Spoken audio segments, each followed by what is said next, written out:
আজ আমি তোমাকে কোনো টপারের ডেইলি রুটিন বলবো না, কোনো টপার হওয়া ছাত্রের গল্পও না।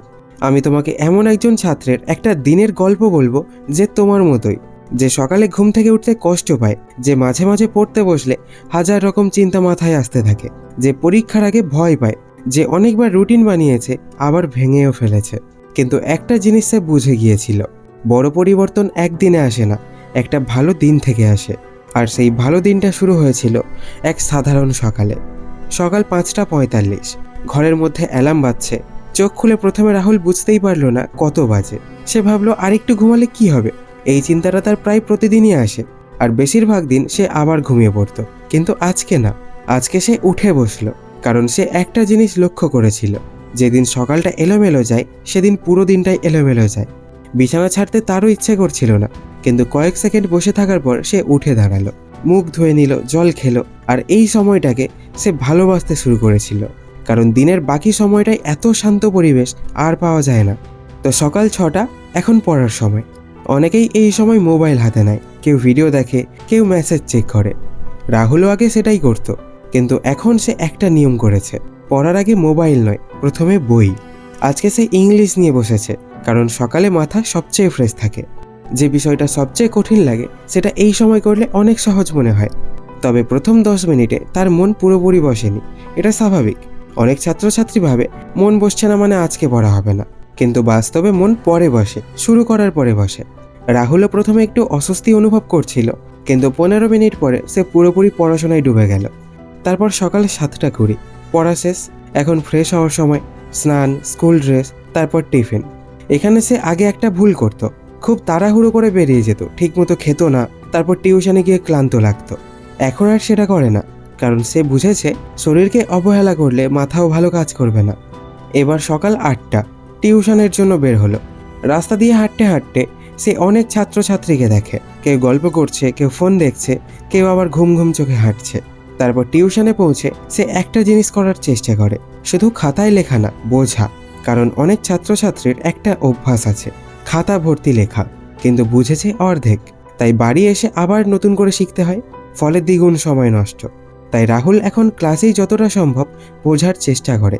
তারপর সকাল 10:20, টিউশন শেষ, এখন স্কুলের দিকে রওনা। স্কুল শুরু 11টায়। গেটে ঢুকতেই বন্ধুদের আড্ডা, হাসি, মজা সব কিছু চলছে। রাহুলও বন্ধুদের সাথে কথা বলে, কারণ সারাদিন শুধু পড়াশোনা করলেই জীবন হয় না। কিন্তু একটা পার্থক্য আছে, আড্ডা তার পুরো সময় খেয়ে নেয় না।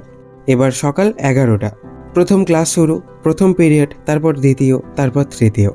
এখানে একটা মজার ব্যাপার আছে, একই ক্লাসে সবাই বসে, একই শিক্ষক পড়ান, একই অধ্যায়, কিন্তু সবাই সমান শেখে না। কেন? কারণ সবাই সমান মনোযোগ দেয় না। রাহুল আগে শুধু ক্লাসে উপস্থিত থাকতো, আর এখন চেষ্টা করে উপস্থিত থাকার পাশাপাশি মনও উপস্থিত রাখতে। কারণ সে বুঝেছে ক্লাসে বোঝা একটা জিনিস বাড়িতে গিয়ে বোঝার থেকে অনেক সহজ। তারপর দুপুর 1:45, লাঞ্চ টাইম। বন্ধুদের সঙ্গে বসে খাওয়া, হাসাহাসি, গল্প। এই সময়টা সে উপভোগ করে, কারণ দিনের মধ্যে একটু বিরতি দরকার। সবসময় চাপ নিয়ে থাকলে মানুষ ক্লান্ত হয়ে যায়। তারপর দুপুর 2:30, আবার ক্লাস। এই সময়টাই অনেকেরই মনোযোগ কমে যায়, ঘুম পায়, ক্লান্ত লাগে। রাহুলেরও লাগে, কিন্তু সে একটা ছোট্ট কাজ করে। শিক্ষক যখন নতুন কিছু বলেন, সে নিজের ভাষায় সেটা মনে মনে বোঝার চেষ্টা করে, ফলে মাথা অ্যাক্টিভ থাকে। এরপর বিকেল 4টে, স্কুল শেষ, ছুটি। অনেকেই সরাসরি বাড়ি যায়, কিন্তু রাহুলের কোচিং আছে, তাই সে কোচিংয়ের দিকে যায়। সত্যি কথা বলতে কি, এই সময়টাই সবচেয়ে কঠিন, কারণ সকাল থেকে দিন চলছে, শরীর ক্লান্ত, মাথা ক্লান্ত, আর মন বলে আজকে না হয় বাদ দে। কিন্তু সে জানে এই সময়ের 1 ঘন্টা পরে তার নিজেরই ভালো লাগবে, তাই চলে যায়। তারপর সন্ধ্যা 6টা, কোচিং শেষ, এখন বাড়ি ফেরা। বাড়ি ঢুকেই সে পড়তে বসে না। এটা সে আগে করতো, তাই 15 মিনিট পরেই বিরক্ত লাগতো। আর এখন সে আগে হাত মুখ ধোয়, জামা কাপড় বদলায়, খেয়ে নেয়, একটু পরিবারের সঙ্গে কথা বলে, কারণ দিনটা কেমন গেল সেটাও জীবনের একটা অংশ। তারপর সন্ধ্যা 7টা, এখন দিনের সবচেয়ে গুরুত্বপূর্ণ পড়ার সময়, কারণ এই সময় আর কোনো তাড়া নেই। সে আজকের স্কুল আর কোচিংয়ে যা হয়েছে সেগুলো একবার দেখে নেয়, কারণ সেদিনের জিনিস সেদিন দেখে ফেললে মনে থাকে অনেক বেশি। এবার রাত 8:30, এখন নতুন অধ্যায়। সে ধীরে ধীরে এগোয়, তাড়াহুড়ো নয়, কারণ সে বুঝেছে দ্রুত পড়া আর শেখা এক জিনিস না। অনেক স্টুডেন্ট 20 পৃষ্ঠা পড়ে, কিন্তু একটু পরে 2 পৃষ্ঠাও মনে থাকে না। তাই তার চেয়ে 5 পৃষ্ঠা বুঝে পড়া ভালো।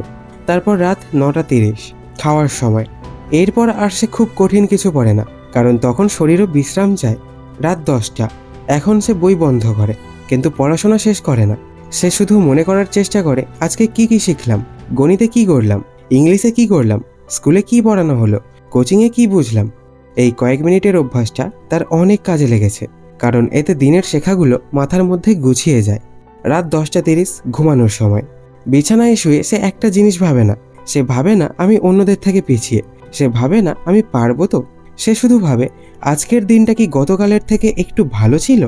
যদি উত্তর হ্যাঁ হয় তাহলেই সে খুশি, কারণ সে বুঝে গেছে টপার হওয়া একদিনের ঘটনা না, ভালো স্টুডেন্ট হওয়াও একদিনের ঘটনা না। এগুলো তৈরি হয় একটা সকাল থেকে, একটা ক্লাস থেকে, একটা সিদ্ধান্ত থেকে, একটা দিনের পর আরেকটা দিন ঠিকভাবে কাটানোর মাধ্যমে।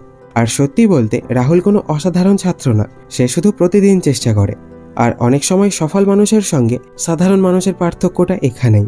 একজন চেষ্টা করে যখন ইচ্ছা হয়, আর আরেকজন চেষ্টা করে ইচ্ছা না থাকলেও। আর সেই ছোট ছোট পার্থক্যটাই ধীরে ধীরে বড় ফল তৈরি করে।